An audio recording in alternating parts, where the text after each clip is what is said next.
So the topic today is from powerless to powerful. And I want to start with a quote, and I'm going to just say that I don't know who wrote this, but my friend Jamie Lula, who is a phenomenal musician and a member of the Agape family in Los Angeles, posted this.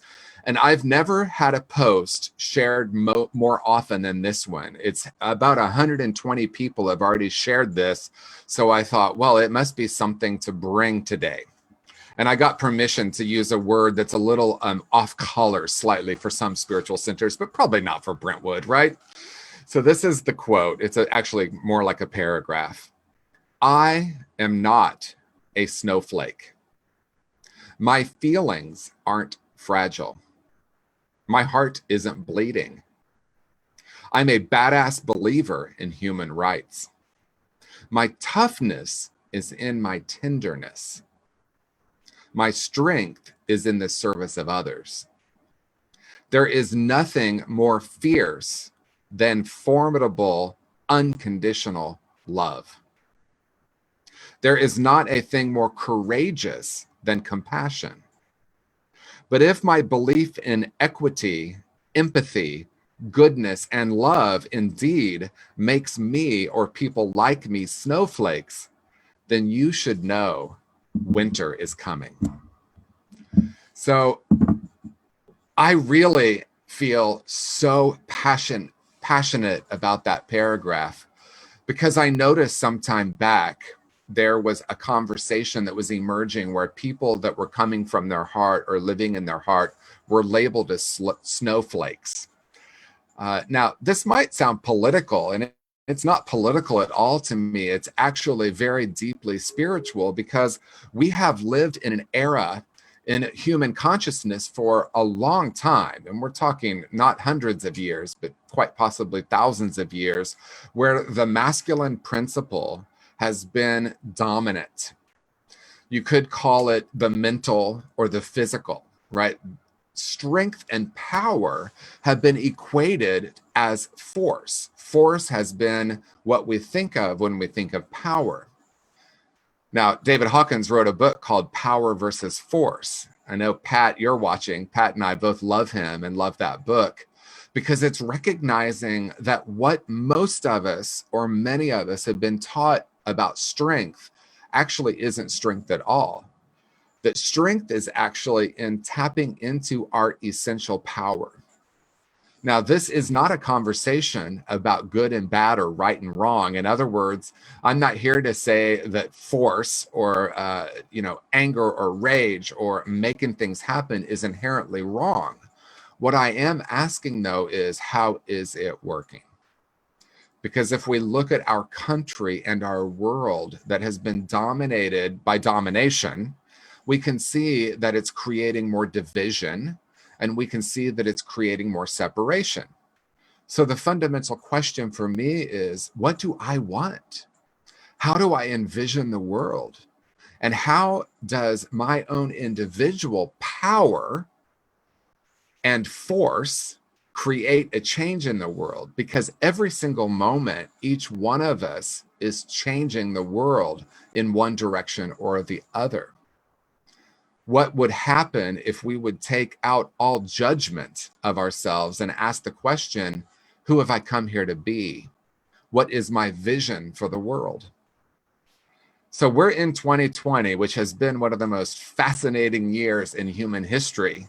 And we're going to look back on this time and have all sorts of curiosity about what was up in the world. Now, a lot of us have been asking for change, and some of us have been talking about a radical change that is needed, a dramatic shift in consciousness, right? Amy, we've been talking about this, right? We've been saying there is a wave of change coming, and that change is going to usher in a new era where we're going to celebrate love. We're going to celebrate kindness, and we're going to celebrate compassion. What if everything that's happening in 2020 is exactly what we've been asking for? What if this thing that's happening in the world is so that we have an opportunity to go deeper into the spiritual essence that we are and ask the deeper questions? Who have I come here to be? What is my vision for the world? And what difference can I make? So if it's true that we're all changing the world moment to moment, that means we actually have a great deal of power. Lao Tzu, several thousand years ago, I think 2,500 years ago, I'm not sure. History has never been my strong suit because, to tell you the truth, I don't like to look too far back at history. Look back, but don't stare. But Lao Tzu, several thousand years ago, said, the greatest gift we can offer the world is that of our own transformation. So the ego can be seductive. We are living in an era where we have more communication and more opportunities to share, to share love or to share something that doesn't really look or feel like love. We have more platforms than ever, and news is instant. We're also living in the era of reality TV, where people are playing roles and calling it reality. Now, that is the way it's always been, because we always have our essential beingness, our spiritual essence, our God self, whatever language we use. Something that recently came to me is my essential nature doesn't need a name. So whether I call that God or source energy or love or essential beingness or my true nature, my Buddha essence, whatever word we use, when we feel into that and recognize that we came into the world with that, something really powerful happens. And then we come into a world that teaches us all sorts of things that are quite often counter to that truth. We must compete. There's limited resources. If you have success, that means I don't have success. I have to strive. I have to suffer. I have to resist what's happening in the world. What if those programs were not the whole story? I think we have been in New Thought ushering in a new era where we recognize that true power is in our essential beingness and that our thoughts and our perspective creates reality. But I also think unconsciously, and I think I talk about this pretty much every time I speak now, I think unconsciously, some of us have then gone to a place where we deny what's happening in the world, or we deny what's happening in our own ego or our own personality self. The number one gift we can offer the world at this moment is to compassionately allow ourselves to feel whatever's there.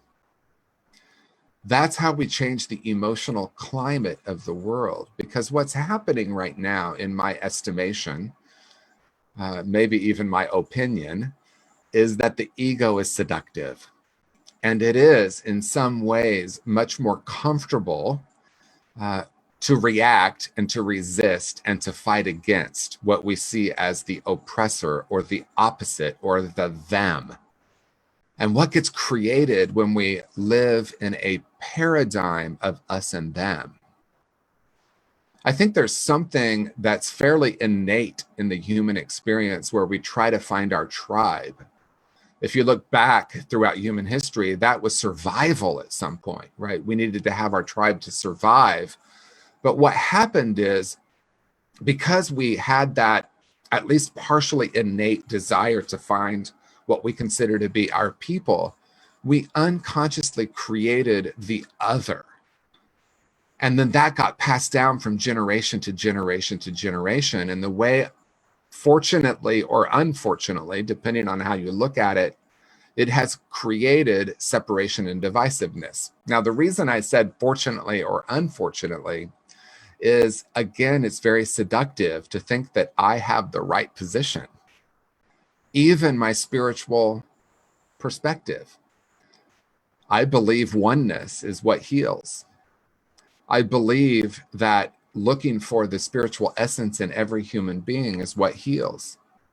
But someone else can equally think that they need to fight or strive just to survive. Who am I to judge where someone is at on their spiritual journey?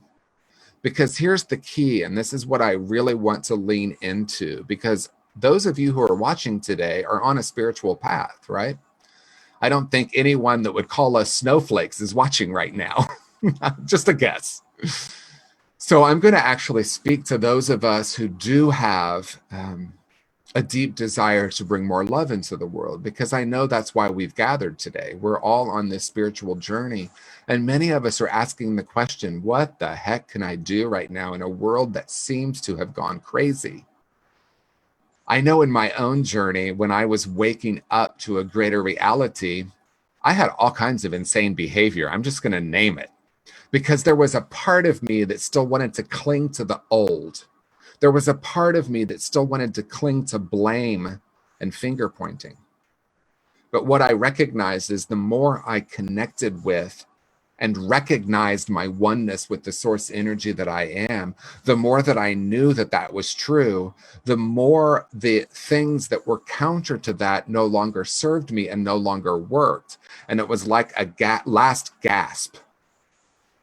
So the reason I want to speak directly to those of us who have already made a commitment to bringing more love into the world, what I want to say is there a seduction of resisting right now? There's resistance movement. But is resisting against what we judge to be not good or bad or wrong, is it really working? Because I think what many of us have is a very strong intellectual understanding that if we fight against, we'll create more of. But what does that look like in our individual practice, moment to moment to moment? Let's take social media, for example. We could get in a debate of to mask or not to mask, or is the information we're receiving from the CDC accurate, or is it a conspiracy? Is the media dedicated to giving us news, or are they looking for ratings? See how easy it is to opinionate about that? I have opinions about it. I won't be sharing them at this moment, but I do have opinions about that. As people who have dedicated ourselves to peace, it becomes profoundly simple.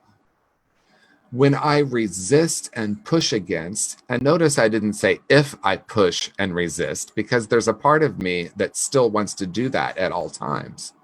I personally don't think we're going to be free of that. There are stories of the master teachers who have come and have been free of the reactive mind. And for me, that in itself was seduction. I wanted to be completely free. I wanted to always be peace and love. But then I noticed there was this part of me that still wanted to finger point and resist and opinionate. And it was in the making friends with that I discovered true freedom.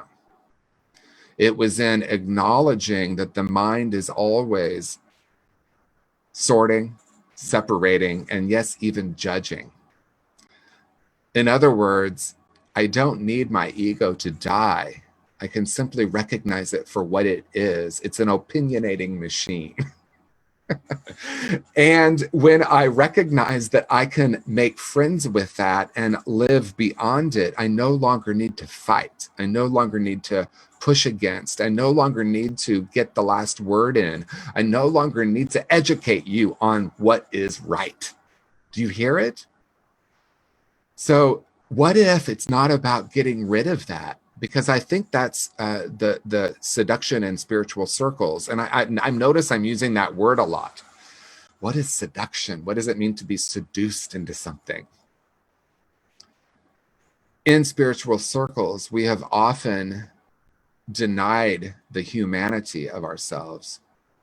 And so what I want to speak really clearly about right now, going back to my statement of the greatest gift we can offer the world is to feel our feelings. If I notice the reactive impulse, if I notice my mind going to rightness and wrongness, good and bad, why aren't people wearing a mask? Why aren't we opening up the country? Why do we have to shelter in place, right? See how the mind is always opinionating. As a matter of fact, my opinion might change in 20 minutes. And so if I'm tied to that and believe that's who I am, I'm going to suffer. So it could be true that we're powerless over certain events in the world. I'm powerless over certain political figures and how they behave. But when I recognize that I can step fully into my power, that's where we can actually begin to create change. Because I think it's a misnomer that in order to make change, even politically or in systems, in order to make change, we must fight. We must push against the oppressor. But there's always an oppressor. And guess what? I'm someone's oppressor because I'm speaking about love and light. And someone wants to resist against that. And so if I resist back and then they resist back and I resist back and they resist back, that is the cycle of suffering. And as Buddha said so clearly, you have the power to end your own suffering. So how do we end our own suffering? How do we step into a life that's filled with connection, filled with love, filled with awe and wonder? And how do we also make a difference in the world? We first must recognize that the truth of who and what we are is love. That's essentially who and what we are. That's the foundational principle of many New Thought teachings. There is only one power and one presence. And that we are that power. That power is not outside of ourselves. Of course, there's a paradox. It is outside of ourselves, but it's also inside of each and every one of us. As a matter of fact, I think as we evolve, we're going to recognize that we're not actually separate at all, that we're part of one organism. Think about that for a moment. Lean into that. And so if I'm not able or willing to honor and nurture my own emotional well-being, I will react. If I think I need to protect myself because I feel fragile, I will react. So what people often ask me is, so are you saying we should never fight for anything? You know, we fight COVID-19, we fight disease, we fight each other, we fight racism. But is it really working? How about we stand for love? How about, as that paragraph said, we recognize that being love in the world is actually strength, that service to others is actually a deeper awareness of the love that we are. The compassion for each other is the way we heal this planet. Because if it's true that I essentially am love and light, then that must also mean that it's true that every other being is essentially love and light. And yes, even the ones that have a very different opinion about the world. So in closing, what I want to offer really is an invitation to recognize and notice in what ways you might be living from the construct of good and bad and right and wrong. We live in a culture right now that is practicing something called cancel culture or canceling. We look at other people and look at something they did or said or believed in the past, and then we call them out for it. I have friends who call themselves open-minded, spiritual, who are literally copying and pasting old posts from people and saying, look, this person is a racist. Look, this person, fill in the blank. I understand, again, the seduction of that. I might even feel better if I call you out for some of your behavior. But there's no healing there. There's just more divisiveness. What if we actually have the difficult conversations rather than finger pointing? You know, sometimes people in the media have had pushback because they sit down and talk with someone of the opposing political party. I'm thinking of a public figure who is friends with a former president who has a very different point of view than she does, and people were pushing back. How could you be friends with him? And she said, because all my friends don't need to agree with me. Do you hear that?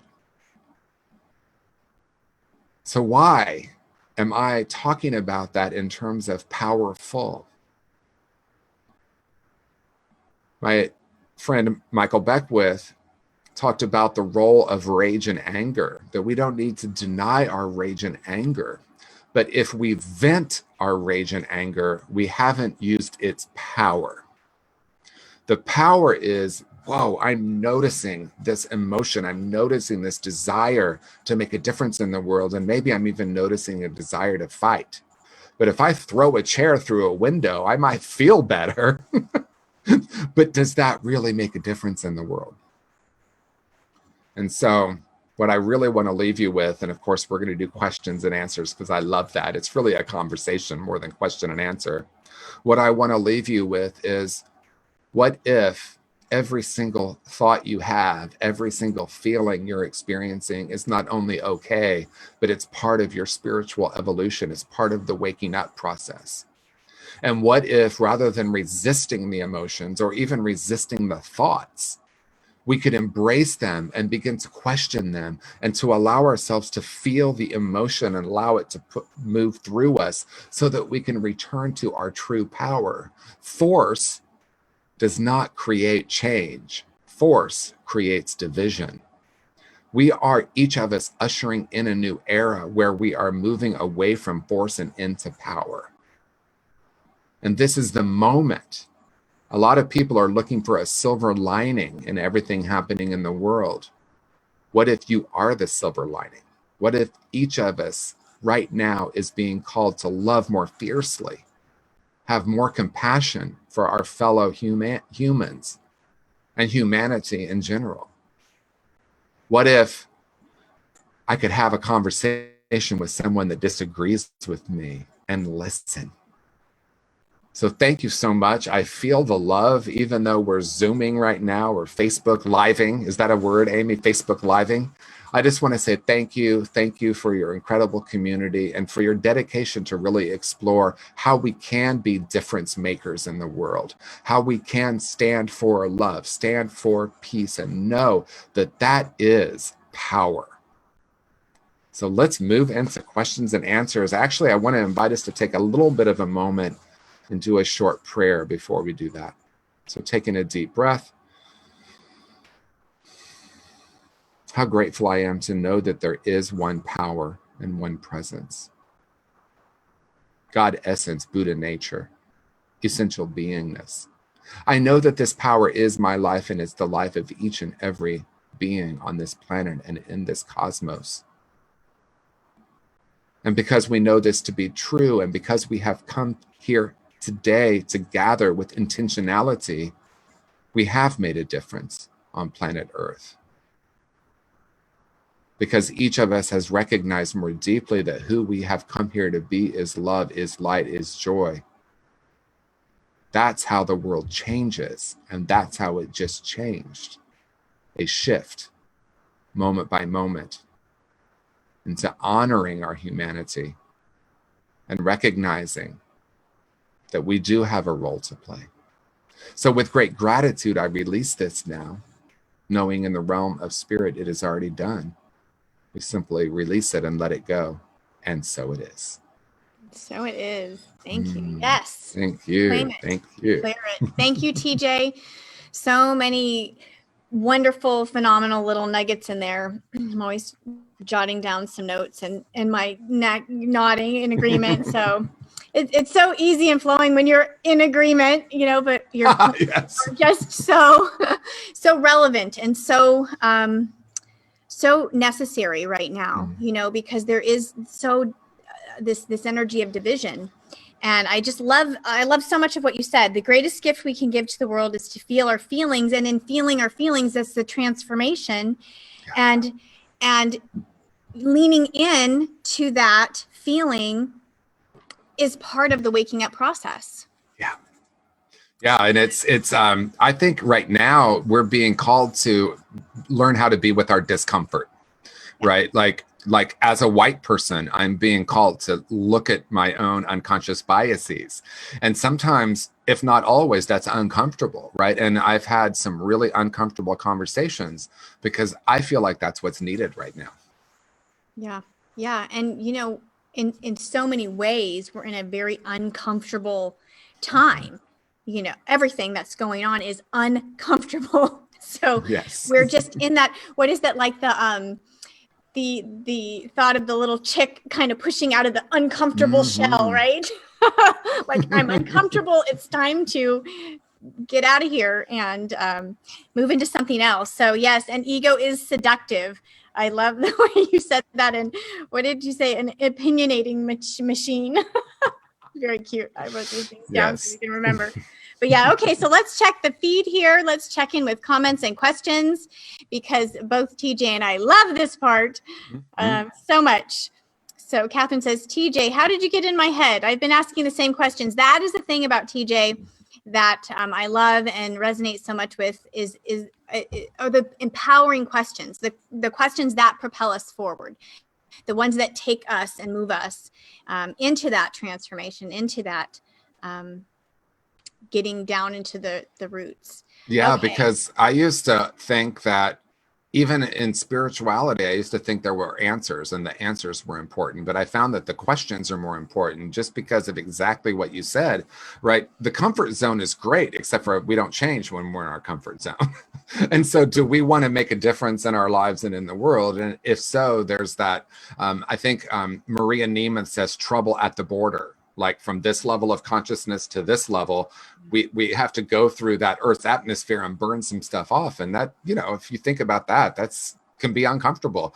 Yeah. Great news. We're uncomfortable. Yes. Great news. We're uncomfortable. Yeah. And that, I think you touched on that too. What were you saying about that fight? You know, when we get into that fight, that is being in the same energy of what it is, you know, and so to really be that transformation, that change is moving out of that same vibration, right?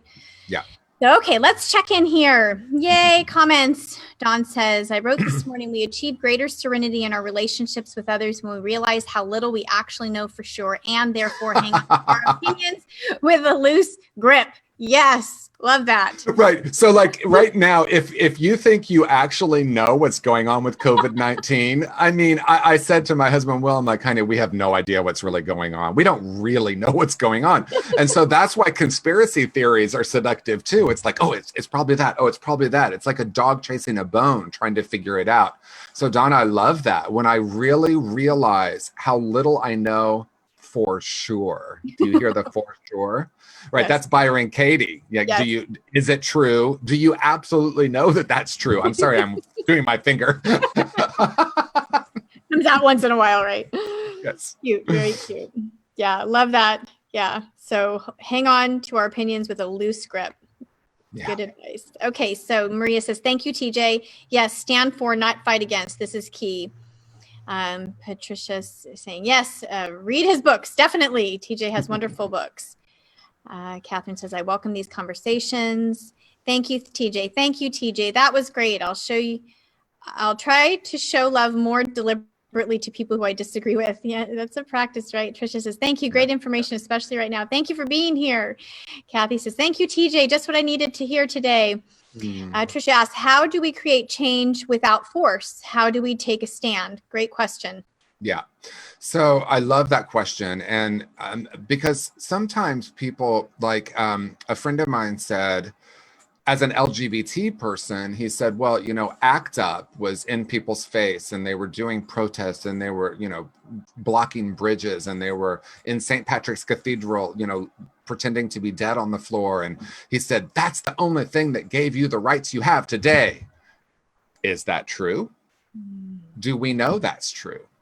Or was it more about more and more of us having the courage to tell people who we are, or at least what our orientation is, because who we are essentially is not our orientation.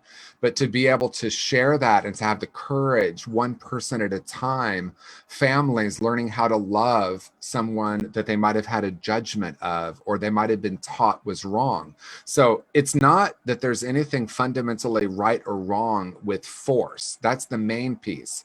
Because what I don't want to do is say, oh, it's violence is terrible, it's bad, it's horrible, right? Then I'm in judgment, right? I personally am choosing a path of peace. But the fundamental question is, what really creates change, right? I really have seen historically that love is what actually creates change. So the question of how to is always, for me, it always starts with noticing my resistance, noticing, because if I can notice the impulse to react, the reactive impulse, if I can notice that part of me that gets, and then lean into it, and then I can have the difficult conversation. So would it be interesting to ask 3 people you know that voted for someone that you would never vote for, why they did, and really listen? We are so programmed, I think, to believe, well, how could I do that? They're wrong, right? Instead of looking at it through the lens of compassion. And then if we can create a space where we can actually start sharing. See, I actually don't think that we're divided. I think that the media wants us to believe that, right? People I talk to want love and connection, and family is important. Now, fear is an activator of all kinds of absurd behavior, right? So if someone's afraid, they might look to a savior, or, the way I'll say it is, for some of us, we believe that the way to safety is to get rid of all the guns. And someone else believes to create safety is that we each have at least 3 guns, right? Now, I have strong opinions about it, which I'm sure you can imagine where I land on it. But is the pushing against going to really create change, right? So when we have these extreme events in the world, they're a wake-up call, but it doesn't mean we're going to wake up. It means we have an opportunity to. So how can I stand for peace and love in the midst of that, instead of marching against something? I don't know if I answered that, but maybe Amy, do you have anything to say about that? I think the word that keeps coming to me is surrender. Surrender, and I think that's also for me like the leaning in not the reacting. We have that negativity bias. We're human beings, right? So we have that little thing that is going to see sort of the negative side or want to react. Yeah. And when we can get on top of that observer, and really come from the leaning in, the surrendering, it's the what is the being in the world, not of the world. Yeah. I love that one. Okay, let's check in, because I know the feed is it's moving quickly. I bet it is now. Yeah. Okay, so Beverly says, how great to hear you express how to deal with our current events. I'm glad you made it. Thank you. Renewing of our minds and hearts. Yes, TJ, thank you for this message. Sometimes I catch myself when we pray. Let me read this a little bit long. When we pray, really believing we're all love and light, really feeling and believing that, but then in everyday life, totally not feeling the other person is that. I have a friend who calls himself a narcissist and acts with disdain toward pretty much everyone. I can put myself through the paces of trying to understand him or simply recognizing where he is, but I have a hard time liking or loving him. There are so many other examples of people who put me through my paces on trying to love them truly. Can you talk some about this and how I can improve my relationships? Well, I don't have to like everyone, but I do, in my own experience, recognize that I can be the frequency of love with them. So when I have caused harm in the world, which I have, it was because I had separated from the truth of who and what I am. I had separated from my essential beingness. So if I can look at someone who is behaving in ways of anger, rage, finger pointing, trying to cause disruption in the world, acts of violence, can I look for the request for love? It's usually not conscious, right? Like is a mass shooter looking for love on a conscious level, but it's a symptom of something. And so we want to ask ourselves, because I really appreciated that you used the word narcissistic, right? We have some narcissistic political leaders right now that don't care. They don't seem to care what harm they're causing in the world, at least from my opinion, right? There's my opinion. But what happens when we resist them, right? We're going to go back to that. So it becomes really powerful. How can I be the change in the world? That doesn't necessarily mean that I can change someone. That's really fundamental, being the change in the world, because what I know to be true is that most people on this planet really want to love, but we have been programmed, or we've taken on things that are not of love. And the reason I'm pausing is I'm thinking of like the archetype of someone who has their heart closed, that is just like resistant to love. Underneath all of that, they're longing for love and connection, right? I think that's true. That seems true to me. So how can we start to look for that? And I want to be clear, what Amy and I are talking about right now, this is not a path. This is a path of strength. This is a path of courage. That's why I love that reading, because it's honestly easier to be angry and to judge. It's simple, right? I'm right, you're wrong. End of story. Let me post about it. I love the meme where someone said, I just posted my opinion on Facebook. That made everything better. Right? And so that is in a lot of ways easier. As a matter of fact, defending could be seen as easier. But having an open heart is an act of courage, because there are times that I might have to encounter uncomfortable feelings or sadness or anger or hurt. And many of us are defending our heart, right? Maybe that's what violence is about in general. Violence, for the most part, is a distortion of the truth of who and what we are. It's a belief in our separateness. Most war is either about religious beliefs, I'm right and you're wrong, or this is my land and I'm going to take it, or you have what's mine and I'm going to take it back, right? So it's all ego-based. War is purely an act of ego, right? We wouldn't be at war if we knew who we were, period. So consciousness shifts, and it may seem like, am I doing anything? Am I doing anything by loving more, loving fiercely? And I know that it's true that the answer is yes. It may not be the same kind of tangible result as I would get from resisting someone, but the more and more we do this, and I know everyone watching right now already does this, we already recognize that love is how we really change. So being that frequency of love may not have those immediate ego results, but that's how change really gets created on the planet. Right. Absolutely. Yeah. You said it, being in the frequency of embodiment. You know, it's really, I grew up in a church where we would say a lot of things wrote, and one of them was, it's so funny how you can remember things. I believe in God, the Father, Almighty, creator of heaven and earth.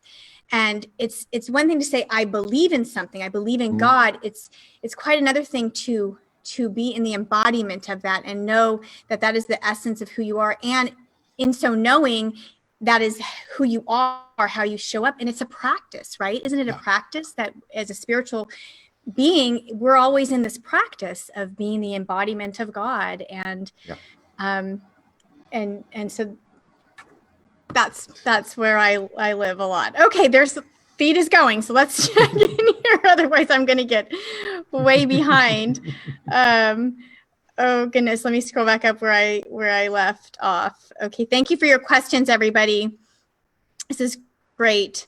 I have learned that negative and positive are at the opposite ends, and if I push out one, it returns to me and like. So if I push out positive, in return, and negative returns negative. Great. Yeah, and I would even invite. So this is where I'm at. And who asked that, Amy, or who said that? That is Lewis Williams. Okay, Lewis, I absolutely yes, and I want to add an and I am questioning the concept of negative and positive lately, because not because I don't think they're real, but because I'm questioning them to see if there's another level of awareness I can tap into. For example, working in mental health and in the addiction world, a lot of times we teach our clients how to get rid of negative emotions. Well, what if emotions weren't negative, right? And I talk about this a lot, so this is definitely a repeat. What if I could say my sadness holds transformation, my anger holds a possibility that I can get in touch with how I want to be a part of changing the world or serving the new paradigm, maybe more accurately. And so even the concepts of positive and negative, and one of the things about writing books is conscious recovery has the term negative in it more than once. And I'm like, oh, I wouldn't use it today. So just being in the question, what if there's a dimension of consciousness that's beyond the idea of positive and negative? That, I remember early in some Buddhist teaching that karma, there's a level of consciousness that's beyond karma, which is cause and effect, which could be positive and negative. In other words, when I tap into my essential beingness, I can view the world in a very different way.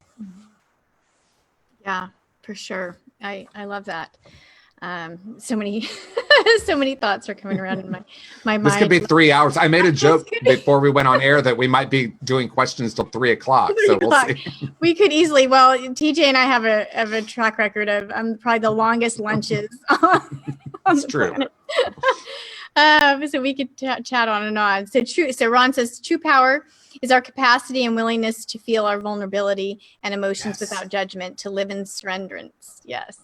Oh, can you read that one more time? That's so beautiful, Ron. I love the way you languaged that. Wordsmith.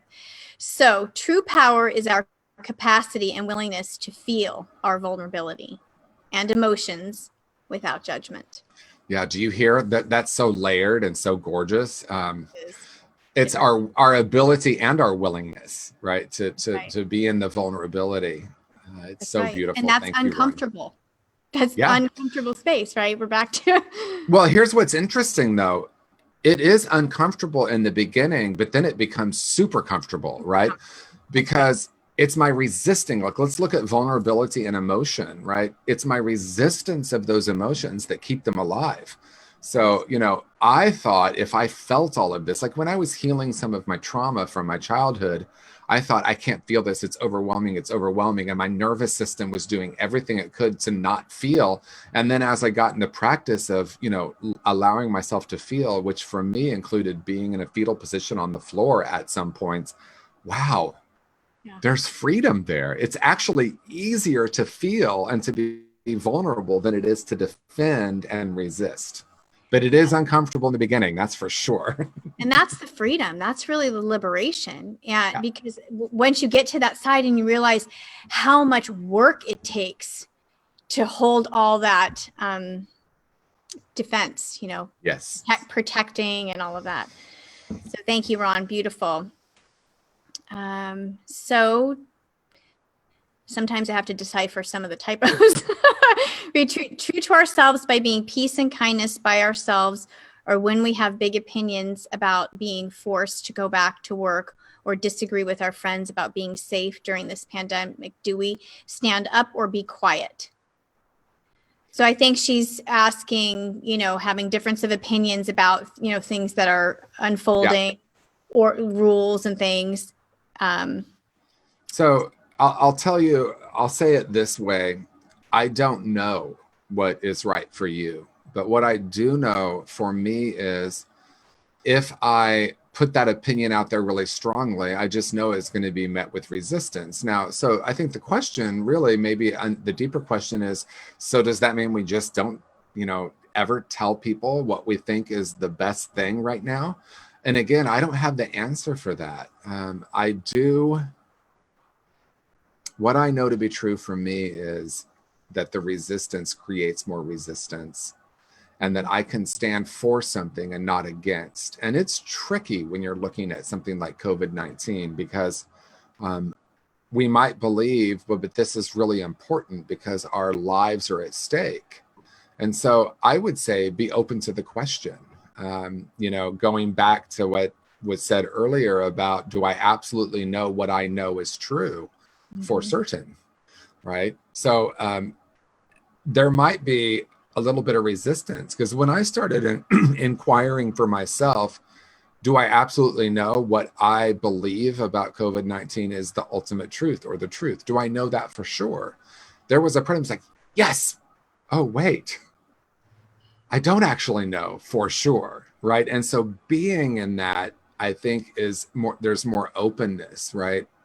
We could talk about that for another hour, but I think I'll leave it there. It's perfect. Just Perfect. noticing what fear creates. What does Yeah. the fear create? That's right. Yeah. Yeah. And the fear brain does create a different response, for sure.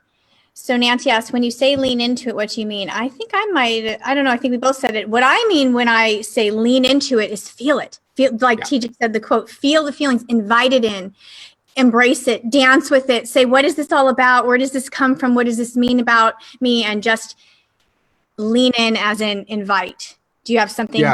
Yeah. Because, you brought up the book, the I think it's like the 7 something for conscious leadership. That's the book. Yeah. In that book, they talk, I think one of the principles is to feel your feelings or some version of it. I know in Conscious Recovery, I write about that as well. The authors say feelings or emotions are actually a physical sensation in the body, but we usually attach a story to it, right? So if we allow ourselves to feel, like, again, David Hawkins says, if we felt our grief fully for 20 minutes, we would be complete with it. I don't know if that's true, but that is certainly something to be with, right? When someone dies, because, welcome to planet Earth, everyone. This may sound harsh, but people die. It's really my relationship with what we call death that creates my experience of it. So if we say things like, oh, Amy, I'm so sorry for your loss, but she's in a better place. That's very well intentioned. But I'm saying, I'm sorry that you're having this experience, but it is an experience on planet Earth. What if I said, Amy, how are you doing? And how can I support you? Right. And maybe then Amy would say, I feel really sad, and she could just cry. And maybe she says, I feel really happy. I worked with someone that had been the primary caretaker of their mother for 10 years. She was on her deathbed.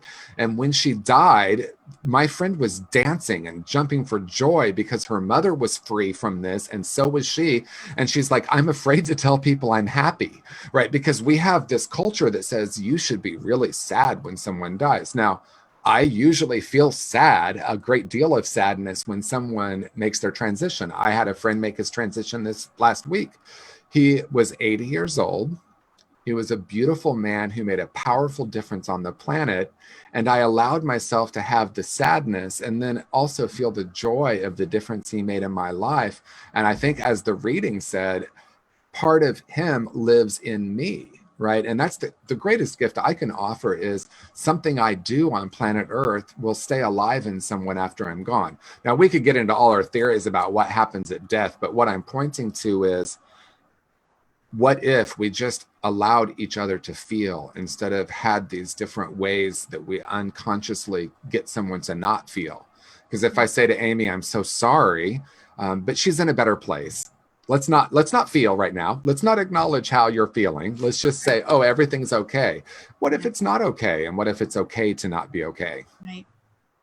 Yeah, this reminds me of a conversation we had some time back, but it was about passing the tissues when somebody was crying. Do you remember that conversation we had?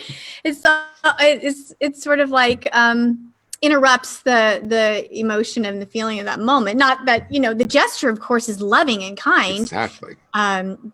But in a way, it's like, okay, I'm uncomfortable with you emoting right now, so let me give you this. Yeah. Okay, let's see what's going on here. We've got a lot.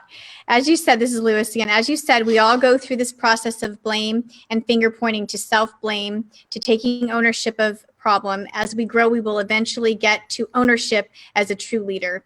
We are all the potential to be leaders. We all have the potential to be leaders. Absolutely.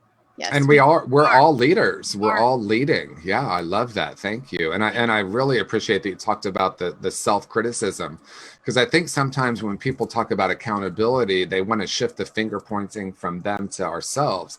But this isn't about blame. Accountability is something really different. I'm accountable for my own response, my own emotions, my own points of view.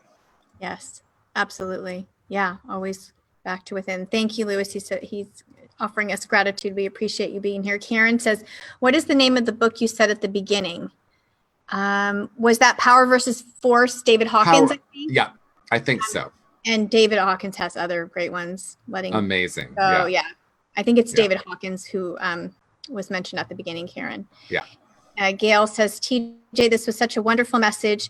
When you live in a residence for senior citizens in Tennessee, there is an abundance of opinions that are different from this person from California, and an open-mindedness and humor are essential. I imagine so, Gail. Notice that I laughed. So yes, right. Absolutely. My first spiritual teacher, Marianne Brownell, just a beautiful woman, and studied Eastern thought. And she ended up in a retirement complex on the border of Texas and Oklahoma. And she said, I just had to learn how to say, I adore Jesus. And she said, that's true. I do adore the life energy, the love that Jesus came here to teach. And so it was interesting for her that, like, okay, that's the end. It's the seeming end of this particular life, that I'm surrounded by people that have a really different point of view. And again, isn't that interesting? Yes. Yes. Ronnie says, having an open heart is an act of courage. So true. Yes, it was power versus force. Yes, asking for love, perhaps the same as we did when we were small children. Yeah. So early on, I was taught to always work together for the good, and that usually was identified as a win-win. Also, to be the change I want to see in the world. As I contemplate, it seems that stance is coming from good, bad, right, wrong, ego-based. So my question is, how does change occur then? So I love that you're asking this. And who asked that? That's Jan. Oh, Jan. Okay, great. Perfect. So in my first book, Conscious Being, I write about the levels of consciousness, right? And it's very similar framework to Michael Beckwith. We came up with that supposedly individually, but it's very similar. I think a lot of times when we think of doing good in the world, we think that now this isn't usually conscious, but we might be helping victims, right? So we might say, I'm here to help the oppressed, but I'm creating a paradigm where I'm better than, and I'm here to help you. And so how do we really be the change in the world? When's the last time you sat down next to a homeless person and asked them their story? Do you look at them in the eye and see the God essence that they are? If you're called to do work in the world, can you, instead of being a paradigm that I'm here to be a good person, right? Because I think, this is for me, Jan, this isn't for you. I have often done service so that I can feel better about myself. Now, there's a paradox there, because when I'm in service in any way, I do feel better. But if I'm doing it so that I can feel better, I'm probably in a paradigm of I'm the one with the answer, I'm the good one, and look at me, how great I am. And again, that's just for me, because I've done that a lot. When I view the person as having infinite potential and capability, right? So that's, the cliche is rather than giving someone fish, we teach them how to fish, right? And so I think I'm answering your question, right? So I think real change comes from being in the world and not of it, as Jesus said, and also recognizing the potential in each person. If, for example, I work in the addiction treatment field, and I think a lot of counselors and therapists view the clients as broken in some way that needs our help. First of all, it's exhausting because I can't get them to get better, right? Because I have a construct that they need to be better. But when I hold a space for their infinite potential, they tap into something much greater. And that's how change really happens. What if this isn't about dishonoring someone's experience. Like if we look at Black Lives Matter, there's rage that's coming up because of the years of oppression. So we can stand for equality.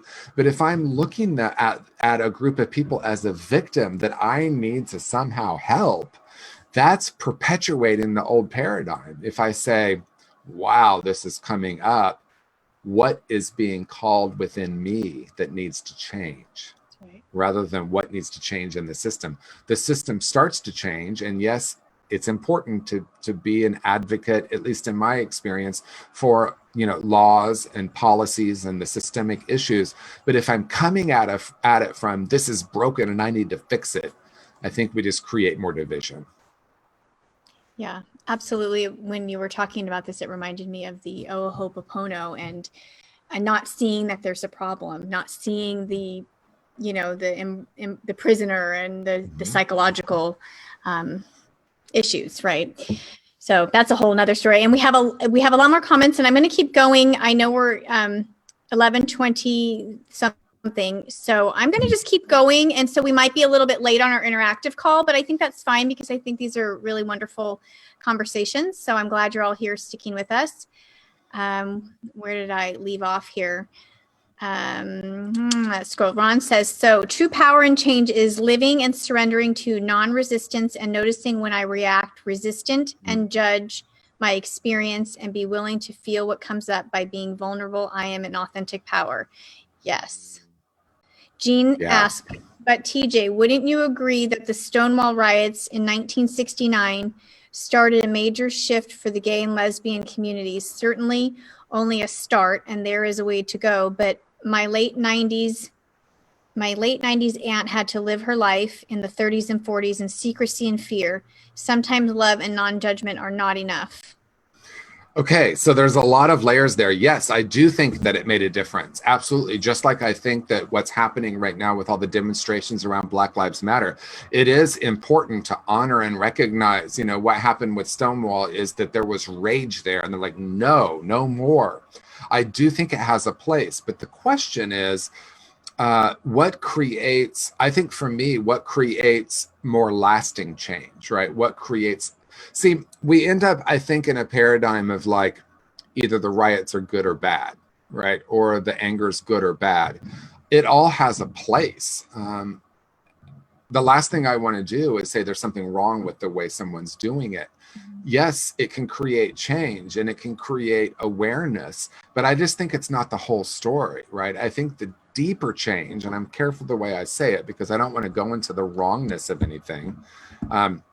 There was a tipping point that happened where I think, you know, people felt there was so much oppression that there was an explosion of what happened. And then I think the real change came from people starting to recognize the possibilities, right? If we look at gay marriage, that would have been absurd to a gay person in 1950 to even imagine that that was possible. You know, in my journey, growing up in the 70s in the Midwest, I would have never imagined that. And I just feel in my body that, yes, the Stonewall riots had a part. The demonstrations have a part. The parades have a part. All that has a part. I really think that some of the profound change has come from the courage of people sharing authentically their experience. You know, most people perceive an other when they haven't met the perceived other. Most Americans haven't left our country, right? And so that's very telling, right? When I go to different cultures and I see people that I might perceive in my mind are different, I recognize they're not. And so the more and more like LGBT people that came out to their families, maybe their fundamental Christian families, et cetera, people were like, oh, these are human beings, right? And then that shift starts to happen. So I don't think it's either or. I think it's both and. I think they both have their place. And I myself in the early 90s participated in some of that. And that was part of my evolution. And I wouldn't want to reject that as being bad. But I also recognize, that I feel like the deeper change that's wanted also happens in those conversations. Yeah, that's beautiful, beautiful response. And I think what we're talking about, the paradigm, what did you say earlier? The us and them paradigm. But anyway, it's moving out of the either or and into the both and, you know, really just reframing all of this. And so I just hear that in your language. So thank you. So Lewis says, interesting response, gives me thoughts to meditate on. This is a few responses ago. I do believe that there is one spirit spiritually, and that is love. That there is on one spiritually, and that is love. We as humans have created positive and negative. Yes, there is really only love. Yes, there is really only love. It's the humans that make and it's and again, it's not. It's like I look at it as different levels of awareness, right? At one level of awareness, we can perceive that we're different than some people, both in our opinions, There is positive and negative, etc. I don't have to reject that. I can say, oh, I wonder if there's this other level of awareness as well. And for me personally, it's just more accessible. My ego doesn't fight back as much if I say, oh yeah, okay, I can see how that's true. I remember a good friend of mine, she said that her practice when someone would judge her or come to her with something like, Amy, you're just such a gossip, she would pause and say, I can see how you're right about that. I can see how that's true. I've been joking with my husband, Will. I've been joking. I'll say, "Ooh, that was an interesting decision. I might make a similar one." Right? So like when I'm like, that's really I judge someone. It's what it was, and then I'm like, "Oh, that was an interesting choice to post that, to say that, to do that. I can see how I might make that decision too." So it's just more compassion. Absolutely. Compassion. Huge. I love that. Yeah. I call it my just like me practice. Just like me. Okay. Where am I? I'm sorry. I keep losing my place. Dawn says, I try not to share my opinion unless something might actually be gained by the sharing. It's difficult, however. Thank you for your honesty. It sure is. Tricia says, great conversation. Karen says, thank you. Let's see what Dave says. TJ, thank you for the reminder that our friends who have passed are still with us. Yes. How could they not? Chuck, I'm thinking of you in my life before. Oh, yeah. Thank you. What a loving reminder. Thank you. Thank you, Dave. Yes. Chuck is with us. Yes.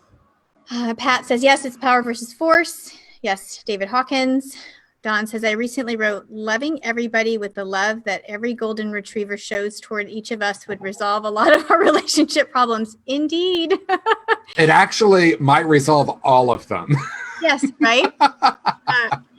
That's unconditional love. I think that's why we really love our pets. There's two things I want to say about pets. One is their unconditional love. And two is we know that the time is limited and there's something precious about that. Right. I don't get a dog thinking this dog is going to live for 90 years or 70 years. Right. I recognize, at least on some level, and I think there's something precious about that. Unconditional love, being present in this moment, not living in fear of the future, just being right there. I mean, our angels, our babies, our animals teach us, you know, how that there was everything I ever needed to know I learned in kindergarten. We can say everything I ever needed to know I learned from my golden retriever. I love that. Yeah, it's true. Catherine says unconditional, protective, joyful. Okay, they're having a conversation. Luinda says, I love what you said about looking into the eyes of people and see their heart and ask what is their story. Yes. Yeah. I love that too. I do that a lot, and it's amazing. It's amazing what you hear. It is amazing. And you know, it's easy. Go ahead, Amy. I was going to say, I've always said that you would never feel as another or an enemy if you sat down with everybody and looked in their eyes and talked to them. It just wouldn't. I just don't believe it's possible when you connect in that way. Amen. And that's it. That's it. It's easy in San Francisco. I've lived here for 29 years. It's easy to, just get into a zone and not, see other people on the sidewalk or, in particular, homeless people. And when I heard Ellen Burstyn tell a story that she was studying for a role to be a homeless person, and she spent the day dressed as a homeless person in Beverly Hills, and she walked up to these two women eating at an outdoor table to ask them for money because she agreed that she would only eat what she was given. This woman handed her a $20 bill, but never looked at her. And she said in that moment, she realized that what people are really longing for is love and connection. And when I heard her say that, I dedicated myself to looking deeply into the eyes of homeless people. And some people might say that is scary, right? You don't know but for me, it was something that I dedicated myself to. And I know that I felt much more open, much less judgment, much more curiosity, and deep connection with myself and the other humans on the planet. Absolutely agree. And, I just want to feel into this just for a second, because I feel this was something hugely profound for me doing the same thing. But I asked myself, why do I feel that kind of uncomfortable? Like I want to not make eye contact. And there was some level of like guilt or something, like feeling. And so moving, and again, back to the question, Nancy, leaning into that, embracing that, what is that about? And moving through. And then on the other side of that, just having such a different experience connecting and looking and actually talking. And interesting too that she said that experience with just being handed the money and not even having a connection, because we know that story about the babies that were fed, with bottles but never handled, and they perished because they didn't have that loving connection. We're just so vital for us human beings. Okay, a few more last comments and questions here. Catherine, to me, rage is a very human reaction to injustice, but when it turns to hate, no one is free. Beautifully said. I don't have a thing to add to that except for thank you. Thank That's you. gorgeous. Yeah. Yes, I feel that too.